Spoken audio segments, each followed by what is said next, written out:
हे दोस्तों, आज मैं आपके साथ एक स्टोरी शेयर कर रहा हूँ हंगेरियन आर्मी मैन कैरली। चलिए शुरू करते हैं। ये कहानी है 1938 की एक हंगेरियन आर्मी मैन कैरोली। वो उस कंट्री का बेस्ट पिस्टल शूटर था। उस कंट्री की सारी नेशनल चैंपियनशिप्स वो जीत चुका था और पूरी कंट्री को कंफर्म था 1940 के ओलंपिक गेम्स कैरली ही जीतेगा। और उसका भी यही ड्रीम था, उसको पूरी दुनिया का बेस्ट पिस्टल शूटर बनना था और वो कामयाब हो गया। वो बेस्ट पिस्टल शूटर बन चुका था। बट क्योंकि वो आर्मी में था, 1938 के एक आर्मी ट्रेनिंग कैंप में उसके साथ एक एक्सीडेंट हो गया। जिस हाथ से उसने गोल्ड मेडल जीतना था, उसके उसी हाथ में एक हैंड ग्रेनेड फट गया और उसका वो हाथ चला गया। उसके ड्रीम्स, उसके गोल्स सब खत्म हो चुके थे। अब उसके पास दो रास्ते थे। जो उसके पास नहीं है वो सोचकर वो अपनी बाकी की जिंदगी रोता रहे, या जो है उसको ध्यान में रखकर अपने गोल्स पर फोकस करे।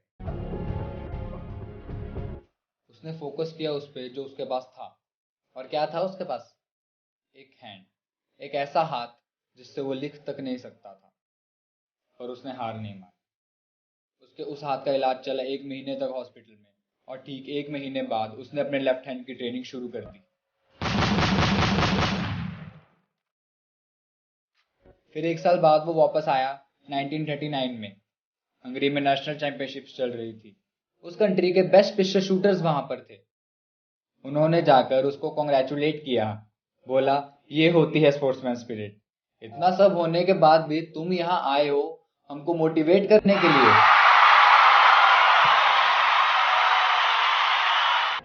किसी को नहीं पता था वो 1 साल से ट्रेनिंग कर रहा था। और उसने जवाब दिया, मैं यहाँ तुम्हें देखने नहीं, तुम्हारे साथ compete करने आया हूँ। और कंपटीशन हुआ। गेस करो कौन जीता? कैरली। अब वो ओलंपिक्स के लिए तैयार था। उसका गोल क्लियर था, उसे इस दुनिया का बेस्ट पिस्टल शूटर बनना था। बट 1940 के ओलंपिक्स कैंसिल हो गए वर्ल्ड वॉर की वजह से। और उसने सोचा उसका सपना फिर एक बार टूट गया। पर वो हार मानने वालों में से नहीं था। अब उसने अपना टारगेट बनाया 1944 ओलंपिक्स, और उसने ट्रेनिंग शुरू कर दी। लेकिन 1944 ओलंपिक्स भी कैंसिल हो गए वर्ल्ड वॉर की वजह से।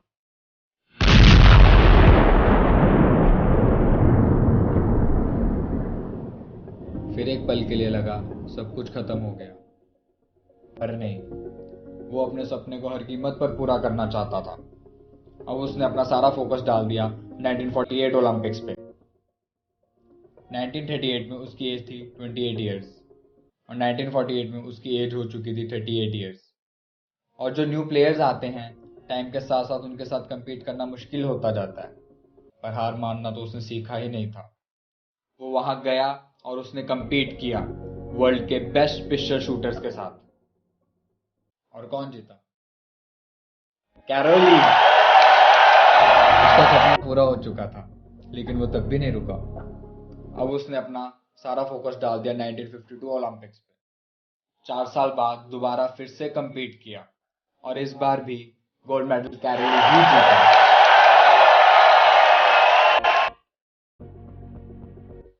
उससे पहले और किसी ने भी ओलंपिक्स के इस कंपटीशन में लगातार 2 गोल्ड मेडल्स नहीं जीते थे। The man with the only hand, Caroli, changed the history